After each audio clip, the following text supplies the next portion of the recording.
MRN Radio presents Winged Nation. Race results, opinion, news, and views about the greatest show on dirt, sprint cars. Now your hosts, the lovely and talented Steve Post and former Miss Knoxville Nationals, Kendra Jacobs. Hey there, everyone. Welcome in. It's Wing Nation here on MotorRacingNetwork.com, and we are glad you've joined us, launching a brand new program here on the network, and glad you've joined us. Over the next probably 10, 12 months, we're going to cover just about everything in wing sprint car racing, and we'll do it each and every Tuesday at 12:30 Eastern Time, 1 hour program. Of course, you can catch us live, streaming live, or you can always come back to MotorRacingNetwork.com or tell your friends to join us and link to it on the front page down where it says podcast will be in there. Also, World of Outlaws pages, a page where we'll be linked to as well. So we're glad you've joined us, and it is Wing Nation, riding shotgun with me, or maybe I am riding shotgun with her. It's my good friend Kendra Jacobs. Kendra, how are you? I'm great, and I am not driving this car here. You are totally in control, Steve. I'm shotgun on your show. Well, Kendra, let's just. Many of you listening know Kendra. Some of you listening from the NASCAR world know who I am. But let's just tell a little bit about us and what we're going to do here on the show, and then we'll roll up our sleeves and get right into it. And by the way, we got a great lineup here today. The legend Sammy Swindell and Doug Ault going to join us. Also, he's the publisher of Sprint Car and Midget magazine. So you need to keep locked in here for the next 60 minutes. But Kendra is here. We did a couple of podcasts last year. Kendra is the 1996 Miss Knoxville Nationals. A long time ago. Exactly, as you heard there. Daughter of Kenny Jacobs. Kenny, a four-time O'Reilly All-Star Circuit of Champions champion. 98 wins over there. Has won races like the Williams Grove National Open, the Hoosier 100, and the historic big one. So, Kendra, sprint car racing is not new to you. You've been sprint car loving your whole life. I have. My first race, and this story might be exaggerated at this point. My first race, I was 6 weeks old, and probably just sitting up in the grandstands with my mother, who had another child at that point too. So yeah, I grew up in the grandstands of dirt tracks all across the country, just, waiting at the pit gate to get in after the races were all over. And this is all I did. I spent my life traveling the road and going from dirt track to dirt track. And I remember as a kid thinking that every kid did that. I didn't know that was a different life than all the other kids I went to school with. So yeah, sprint car racing's in my blood. This is what I do. This is what I love. Still have an extreme passion for it. Yeah. And you hate to say that you love talking dirt, but this is us getting dirty. And this is the hour each week that I cannot wait to get to. Oh, we're having a blast. Now, you had to come to the realization that every kid didn't go racing, okay? When did you come to the realization that your dad was Kenny Jacobs? Not just some other guy that raced sprint cars, but a pretty good racer. I know my mother's listening now, so she's probably going to kill me. But I remember being a kid in the pits, and we didn't have the big, enclosed trailers with lounges like NASCAR teams have. And the drivers would literally change clothes in front of everyone. They'd try to get out of the way, but they're pretty much stripping down. And I remember standing with my mom once, and I was like, why are all these girls watching my dad change clothes? It was just a weird, really? Why are people standing around as just dad? And then you start to realize the kids that ask for autographs, and as you get older, you realize that's not necessarily normal. When you go to your other friends' houses and hang out with their parents, their dads they don't have their own T-shirts. My friends' dads didn't have a T-shirt that I could buy and wear around. So I think that's about the age. I would say right about junior high, I started figuring out. And the way I knew that something was really different, I remember sitting in homeroom in 7th grade, and a kid looked down at my tennis shoes, and he said, "Why do you have so much mud and dirt on your shoes?"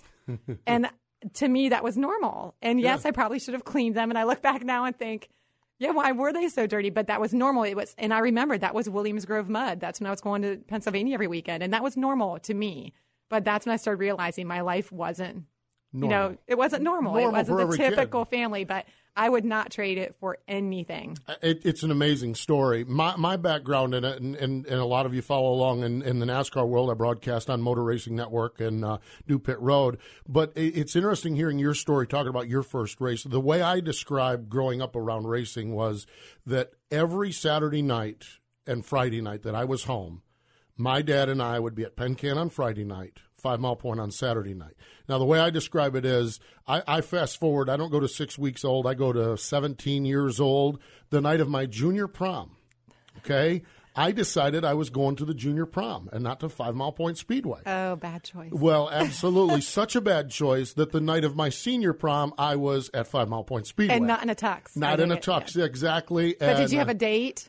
Did you take your girlfriends to the dirt tracks? No. You didn't have girlfriends at the dirt tracks. I didn't have girlfriends. See, I didn't know girls like you at the dirt tracks, you know? I mean, but no, well, see, here was the problem we always had. If you took a girl to 5 Mile Point Speedway, there was a guy named Chuck Akulis, a legendary racer there. He won 13 straight championships, and he drove a pink car. Drove a pink race car. Now, that's a brave man. Yes, it is. It's a brave man. The problem is like if you were dating some girl and she goes to the race and you know she's not going to like it. You just know she's not going to like it. I don't know any girls that don't like Well, exactly. Well, I knew a lot of them. Exactly. Knew being the key word. And so you'd kind of say, hey, let's pick a winner. Let's pick a winner. Well, of course, she picked the pink car, so it was no fun, you know. So, and she was going to win every time. I know, exactly, and still wasn't able to lasso one in on that. So, well, Steve, well, you found some. We're going to find really good racing people now. I mean, our listeners are going to be hardcore dirt track race fans. Exactly. Now, last year, you had a chance to work the Knoxville Nationals for the local radio station out there, and we did a little bit of these podcasts along the way, but it had to be fun to go out to the premier event and work the Knoxville Nationals. You've obviously spent most of your early August in Knoxville, Iowa. But second home. Yeah, exactly. But had to be neat to go out there and kind of get a different perspective of it last year and get your feet wet in this broadcast business. Yeah, you hate to use the cliche of a dream come true, but that was really something I grew up watching. And for the first time, I got to actually be a part of what was going on and know that if there was someone who wasn't at the track, like there have been years where I haven't been able to go to Knoxville, that I was the one telling them what was going on. And hopefully I conveyed the excitement of last year's Nationals, because I still feel like that was probably the best feature event I've ever seen in sprint car racing. And it was incredible to be a part of that, and the 50th anniversary of the Nationals, and the crowd was amazing and really high intensity during that whole week. And just to be a part of that and be able to say I saw or knew, got to talk about firsthand what was going on, that was very, very cool. And I'm looking forward to doing it again this year. Cool. Yeah, it is. It's really cool. Well, that's enough about us. Let's talk a little racing. You ready to talk racing? Yeah, the more exciting stuff. Steve, I've known you for years. You're not exciting anymore. There we go. Exactly. A couple of items that are out during this offseason that kind of make you go, if you will. When the World of Outlaw schedule came out, they announced that the Knoxville Nationals is going to be a World of Outlaw sanctioned race. It is. Your thoughts? You know, my first fear was, oh no, they're going to change something. You know, and you just can't change the Nationals, whether it's, you know, I just don't see them ever changing the format, because the format is what makes the Knoxville Nationals so intense and exciting. Every time you're out on the track, it means something. I was worried about provisionals being allowed, because I just think that discredits the race itself, and worried that too much would change. But I just don't think that's going to happen. The more I thought about it, the more I think this is more of a business deal than it is a competition deal. And I think to the average fan, you really won't see any differences. You won't notice anything. Maybe some signage, a little more advertising for the race probably. But as far as the nightly competition, I don't think you'll see any changes. As long as that happens, I think that sounds good. It sounds great. Yeah. If it happens. Yeah. See where I had the same feeling, and you and I we knew we were going to talk about this, but we didn't talk about what we were going to say. In my point, last year we did the podcast leading into it, and the one thing that sticks out in my mind that you said is every time you go on the track, it counts. Every time you go on the track, it counts. Who better than learning that the hard way than Jason Myers? He went out, and most of you are familiar with what happened, got into a little back and forth during the end of one of the qualifying races or one of the races. Normally they take 3 to the scales. At Knoxville, they take 4 to the scales. They were going down the back stretch after the race on the cool-down lap, John with each other, swerving at each other and everything, and Jason in the fit of in just the heat of the moment, drove straight to his trailer, missed the scales, DQ'd from that race, basically eliminated himself from the Knoxville Nationals. I'd love to see Jason Myers race anytime I can, but I think that exemplifies how neat the Knoxville Nationals are. If we get into provisionals and we get into those things, then every time Jason's on the track doesn't count, because he would have been able to get into the race on a provisional. So I share that with you. I hope that I hope that we don't see stuff like that. Yeah, and I love Jason too, Yeah. you know, and I appreciate what all these guys do, and I know that's the biggest race for them each year, and you want to see them compete in it because that's what they work for all year. But if you do start allowing provisionals and allow guys like Jason a little more favoritism because they're one of your own, and we hate to say that happens, but it does from time to time. Provisionals do that. Yes. Yeah, and you just don't want to see someone get into the race who didn't have to go through all the heartache and the stress that those other 24 drivers did to get in there. And again, nothing against any singled out drivers, but I would feel that would discredit the race a little bit. Yeah. Well, time is going to tell. What the rules are going to tell, and I'm sure we'll get into that a little bit as we go on. Now, the All-Stars, they kick off on Thursday night at Screven Motor Speedway in Sylvania, Georgia. Just saw a Facebook post where Donnie Schatz and his team, they left a little early because of the pending winter storm. Going to be a big season for the All-Stars. But, Kendra, and there's a lot of details here, but basically what the All-Stars are doing, they're going to have 3 separate point funds, okay? Eastern region, 20 races, Florida, Central Pennsylvania, New York, and Canada. They're going to pay a $20,000 to win point fund, paying back 10 spots. When April comes around, the middle region will be Ohio, West Virginia, Michigan, Indiana, and Western Pennsylvania. Again, approximately 20 races. Ohio Speed Week's part of that. $20,000 to win point fund, back 10 spots. And then late in the summer, there's a Western region going to be Thunder in the Plains, or Thunder Through the Plains it is, a $10,000 point fund for that. I'm still trying to get my arms around it a little bit. But what do you think when you read about that, Kendra? Yeah, and I'm anxious to hear your opinions on this, too, because we haven't gotten a chance to talk about this. My initial reaction was not real great with this one. I just think I'm trying to see this both ways, and I think it discounts it. I think it totally wipes it out as a traveling series. I don't think you're going to see a lot of guys travel the entire season. And they did say there's going to be $25,000 that they will split amongst those that travel full time. And they're going to let the drivers decide how to split that. I just don't see too many of them doing that. I don't think they had a whole lot of full-time followers as it was. But now if you can just, save money and stick in one specific region and tailor your schedule to that area and still have a chance of winning $20,000, but not spend the extra amount to travel a whole season, I think you're going to see a lot more of that. So I think it will raise their car counts on a nightly basis. I do. I think there'll be a lot more locals that come out for that race, whether they're in the Thunder Through the Plains, they might have more guys from the Midwest come and run all those. Or if they're in Pennsylvania, you might have a lot more guys come to the All-Star race. Yeah. But I just don't see like a Tim Schafer who ran all of them and won the championship. Tim might do it again, but I just don't see a whole lot of guys considering being an all-star regular anymore. It's going to be interesting, and I really have pretty similar thoughts to you because I'm not sure. I think Pennsylvania is going to be fine. In fact, it may enhance the Pennsylvania shows. You get all those guys from Pennsylvania, and they know they don't have to commit to run 20 races with the All-Stars. Of course, this is sprung on them here recently, and they start Thursday night, so we'll see who can make it down there. In Ohio, I'm kind of torn. I don't know about this the one out west, Thunder Through the Plains, because I think the marquee drivers like a Tim Schafer may not go out there and travel for it. So I think time is going to tell. I find it interesting. You think it's going to increase the car count, and I hope that's the case because good, solid fields of race cars really. I mean, it's great to have the marquee names, but if you have a small field, it doesn't matter who's there. It's just not good. So, and I think this decision was probably to help the drivers because the cost right now is ridiculous. I mean, the economy and gas prices and the ability to run the full series anymore is getting nearly impossible for the majority of teams anymore. So I think this was with the driver in mind, with the teams in mind, and I'll be anxious to see how it works out. We'll ultimately know as the season unfolds, and we'll cover it all here on Wing Nation.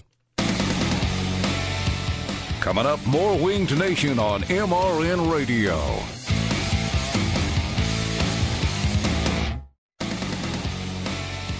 This is Winged Nation. Back to Steve and Kendra. Welcome back, everyone. Wing Nation rolling along here. We're glad you've joined us on MotorRacingNetwork.com. 40 years ago, a young 15-year-old racer climbed behind the wheel of a sprint car at Riverside Speedway in West Memphis, Arkansas, and he's been thrilling fans ever since. Last year, partial schedule with the Big Game Tree Stands team, and one of the legends of sprint car racing joins us next. Sammy Swindell is on the line. Hey, Sammy, how are you?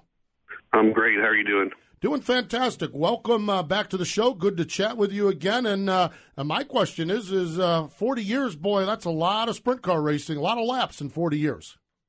Yeah, you can. make quite a few laps there in 4 years. So, most people don't get to run maybe half that long. So I'm pretty blessed to be able to do this. Yeah, and you not only still get to do it, but you're doing it extremely well and experiencing possibly the most success of your career. How does that happen? I mean, you're probably inspiring guys all over the country to get back behind the wheel, but not everyone can do what you're doing right now. Yeah, I don't know. It's just a lot of dedication to it, and I'm in good enough shape to do that, and just the desire's there, like it's always been, and we're just I'm continuing to try to learn things and be able to do it better, and it shows it's paying off. I like how you say you're continuing to learn things, because in my mind, and possibly everyone in sprint car racing, you're one of the smartest men to ever, drive a sprint car and could easily own a team, be a crew chief, could do anything you want. But you have this love of driving and of the sport itself. How do you keep that going? Well, it's just, I guess it's just the desire, the passion, to win. And, that's the part that's driven me, from the time I started was, not settling just to be a part, to be better or look at things and try to make it better. And, just over those years, there's a lot of things I've done that are just, now that's the way they are. The cars are built or the pieces are made. There's a lot of things that I've contributed to that has made things better, but at the same time, it's put me ahead, at that point until everybody else catches up. Sammy Swindell, our guest. Last year, Sammy had a great run at Knoxville, able to win the National Open at Williams Grove. Kind of hooked up mid-season with the guys at the Big Game Tree Stand. And, boy, we saw you out there. We saw you at times mix it up with Steve, with Jack, and we actually had some podiums with you three on it. That had to be a neat year as you look back on it. Pretty good resurgence and pretty good establishment that you're still one of the guys to beat when we show up at the racetrack on any night. Yeah, well, I mean, Todd here at Big Game has gave me the opportunity to, to be able to do what I need to do. I mean, we've got the budget and the person, everything's there. We just had to kind of organize it around me and the things that, I felt was better. And we just kind of slowly worked on that during the season and tried to concentrate a little more on bigger purchases and, it's all paid off. It's all it worked pretty well. So I mean, we're looking to try to do the same thing again this year. And but we're starting off, kind of where we left off. But we're in a lot better shape than we were last year. Just little maybe things that might not make us go faster, but if we have a bad or we get. It's just organized better than when there's going to be a problem or we have a problem, we can resolve it a lot faster and everything's a little more organized so we can, the way the guys do things so we can get more done in a shorter period of time. And Sammy, you've always been very methodical with your racing style. And I see that goes into the schedule you choose and the races you pick to run. Do you have anything set in stone for 2011 of where you'll be racing at? No, not as of today. We kind of leave that open. I mean, if there's an opportunity for us to do this or do that, we can look at it or explore it. If there's a reason to run a series or run anything, we can look at it. But, I've been out there and I've won the championship and done things. I mean, it's just, there's a lot of races and there's a lot of things that, you don't really have to race all those races or all those things just to be really good at the bigger ones. And if you win the bigger ones, then it makes up for missing some of a lot of the smaller ones. So, I mean, that's kind of what I'm looking at. It gives us a little more time to try some things, to earn more. I mean, if you're going for points or going for championship, then you got to make every night count. I mean, this way, if we get a bad number or we go out at the wrong time and our the track slows down or something in our qualifying, we're way back in the pack. Use that opportunity to as a test to try things. So if we really go for it, we might run 5th or 6th. If we try something, we might run 10th, and we might run 3rd. So, but we learn from that, and it pays off, down the road. And that strategy has really worked real well for me in this environment here that we're in right now. Yeah, and I've seen this lighter, happier Sammy Swindell that, when I was a kid and we were out there on the World of Outlaw Tour, it was always kind of the Steve versus Sammy show. And you kind of were labeled the bad boy of sprint car racing and the guy that everyone loved to hate. And then I go to Knoxville this year, and you're the only guy getting a standing ovation. I mean, does that surprise you? Oh, I don't know. I think they just people seen what was, where we come from, what happened, and they didn't want to see maybe Donnie Schatz whatever in a row. But it goes that way. I mean, the same thing. I mean, if you'd have been to different places, there were places that probably liked me better than Steve, and places that you go to that were the other way around. But I mean, that's what we needed, something to draw the people in. So, if we weren't putting people in the stands, I mean, that's our job, and that's how we get paid. So, if we didn't have some sort of a show or some reason for people to spend the money to come out, I mean, we wouldn't have a job. So,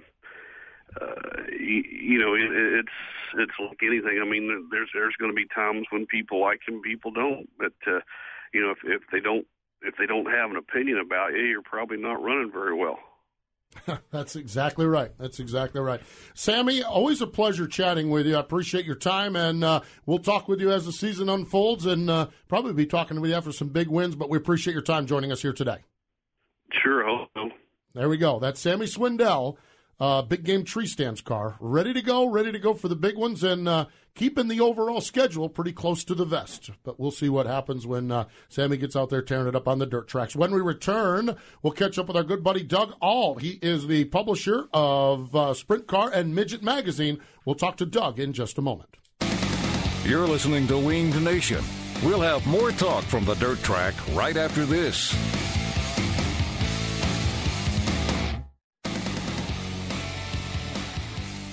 Back to Winged Nation. Here's Steve and Kendra. I'm here, Winged Nation. Appreciate Jason Myers and Sammy Swindell joining us. Let's grab another gear. Go back to the hotline. The publisher of Sprint Car and Midget Magazine, Doug Auld, joins us. Hey, Doug, how are you? Great. It's great to be on the show. I'm glad to see you guys are doing this. Oh, we're real excited about it. We have a real passion for – Kendra has a diehard passion for sprint car racing. I have a diehard passion for all short track racing, and really I'm starting to love this sprint car stuff, and it's all pretty good. And one of the things I enjoy is your magazine. You guys do a really nice job with that, and I appreciate what you do. And, Doug, I'm going to kind of go global with sprint car racing on the North American continent. What do you see? What's kind of, as your perspective, the state of the sport, where we're at with all of this dirt track racing? Well, I think we're doing pretty well. I mean, we've got our problems like every other section of racing right now, mainly due to the economy. But really, I think all of us are kind of amazed just how resilient we've been, how many cars are out there. The car counts are great. The series are going strong. The events are doing well. One of the things in short track racing is in times of recession, people look for affordable entertainment. They want to get out, especially when the overall mood is not very good. You find that a lot of times that you'll see a lot more people going to movies, going to things to get out of the house, have some fun. And I think we've seen a lot of that with sprint car racing, where through this bad economy, if you look at the Knoxville Nationals 50th anniversary this year, the crowds were phenomenal. A lot of the events all year have been phenomenal. Just came back from the Chili Bowl where the crowds were phenomenal. Saturday night was a huge blowout. And so overall, our car counts have been great. The guys have been out there doing it, and our fans have been real great. Yeah, Doug, I think one of the overall concerns in any type of racing right now is the cost, not only for the fans, but for the teams too. Do you see anything happening on the sprint car side to lessen the cost for the teams, to make it more affordable for the fans? Is there anything that stands out to you that these tracks are doing? Not particularly. I mean, there's a lot of talk about it, but it's something where we kind of chip around at the edges. The big fear is always, everyone wants to do something, and that can be dangerous. If you don't do the right thing, you can make the problem worse. And Kendra, you know more than anybody, you've been around this your whole life. If you start talking about rule changes to racers or car owners, man, they go crazy. So it's very hard for anyone to really come in and start making rules changes, especially if you're not 100% sure that those changes are going to have a positive effect instead of a negative effect. Now, personally, I think the one area we need to give a lot more attention in sprint car racing is simply the tires. And someone you know very well, Brad Doty, Kendra, he and I have been very vocal about, let's not pick away at the motors. Let's not pick away at this piece and that piece and trying to check for titanium here and all this other stuff. If we put these guys on tires that don't hook up as well, it's going to take some of the motor aspect out of it, which is really where all the cost is, not just in the cost of the motor initially, but in the rebuilds throughout the season. It's a little easier on the motor. It takes the effectiveness of the really, really high-dollar motors out of the equation, and it's a real simple area. The other thing we can look at is this last year, I think the racing in wing sprint car racing is some of the best racing we've seen.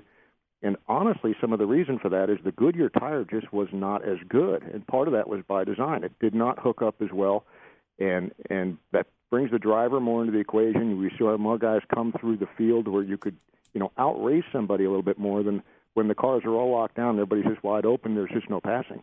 Yeah, and you talk about the excitement of racing. Let's get out of this doom and gloom and money. I think we could all discuss how not fun that is right now. But the racing, and Doug, you were at Knoxville. Yes. I will argue that that's one of the best A-Main feature events I've ever seen. What did you take away from that week? Yeah, it was an awesome A-Main. I think they got a little bit lucky. I'm still a big fan of the 30 laps without a fuel stop. I can't stand fuel stops. These engines go through so much fuel, though, that if you try to do 50 laps like they did at Knoxville, you're going to have one. I think it would have been an awesome 30-lap race. I think it was an incredible 50-lap race. I think Sammy would agree with you, too. Yeah. Sorry to interrupt, but I think he would have loved a 30-lap race. Yeah, well, and if you look at what was at the 25-lap fuel stop, we had Sammy and Donnie Schatz battling for the lead with Steve running third. I mean, what a great finish that would have been at 30 to have Steve Kinser and Sammy Swindell battling for the lead with the defending four-time champion Donnie Schatz for the 50th anniversary. That would have been a great finish. But, regardless, we went 50, and that was an incredible race, too. That finish with Tim Schaefer taking the win, an underdog, a guy who certainly deserved it, really underrated driver, especially for as well as he's been driving the last few years, really deserved the win. Felt terrible for Sammy to 3 laps left, you lose a race that big. He's only won it once before, which is amazing in itself. I think it's 83 that he won it. But to lose a race, 3 laps from the end because a Goodyear tire blows, and on top of that, that's the guy that helped develop the Goodyear sprint car tire. So it was it was hard to see Sammy do that. It's great to see him take a bow and get a standing ovation for it. But great ending, great race. I think it was a home run. Yeah, I know. The enthusiasm that from that seemed very, very big. Doug, here on Wing Nation, of course, we talk the Outlaws, we talk Knoxville, we talk the All-Stars, but a lot of great regional tours here, and we have just about a minute left to chat with you here on the program. But is there a young driver or something happening on one of the regional tours that we need to keep our eyes on as we roll into this season? Is there someone that really stands out to you? There's not any one driver in particular. I think just in general, wing sprint car racing is very strong right now. It's if you look at whether it's the World of Outlaws or the guys that are running in Pennsylvania or the All-Stars, or, of course, the Lucas Oil ASCS National Series is running very, very well. There's just a lot of good wing sprint car racing right now, and in that there are more outlets these days that drivers are developing. It used to just kind of be you had a 2-tier system. You ran the All-Stars until you could get up to the Outlaws. Now there are a number of places where you can develop talent. So we're seeing guys like Cody Dara come out of Pennsylvania. Tim Schaefer, I think it helped him greatly to run the All-Stars these last few years and run back and forth between the Outlaws. Tim's one of the best drivers in the country right now. You see guys that have been honing their skills on the Lucas Oil ASCS Tour, like Shane Stewart, who finished on the podium at the Knoxville Nationals in the 410. Just a lot of good areas right now for drivers to really develop their skills in wing sprint cars. So there's a lot of talent out there right now. Yeah, indeed there is. Doug, Sprint Car and Midget Magazine, we have about 30 seconds. Where can people find it? Where do they need to go? What's your website? How can people get the magazine? You just, well, like you said, through the website, www.sprintcarandmidget.com, and you can sign up right online there. Man, I'll tell you what, it's a great magazine. You guys do a great job. We appreciate you joining us here today on our inaugural run on Winged Nation. Well, Steve, Kendra, I appreciate you having me on. I'd love to do it anytime. There we go. That's Doug Auld. Oh, man, isn't that awesome? I love the optimism there, though, and he's absolutely right. Traveling around, I even upstate New York, went to a couple short tracks, some sprint car racing. There's a lot of guys running sprint cars, Kendra. Yeah, and from what I've heard today, they've already pre-sold more tickets for the Florida Speed Weeks than they ever have before. So it does look like sprint car racing is alive and well. All right, she's Kendra Jacobs. I'm Steve Post. We'll be back next Tuesday, 12:30 Eastern Time for Wing Nation.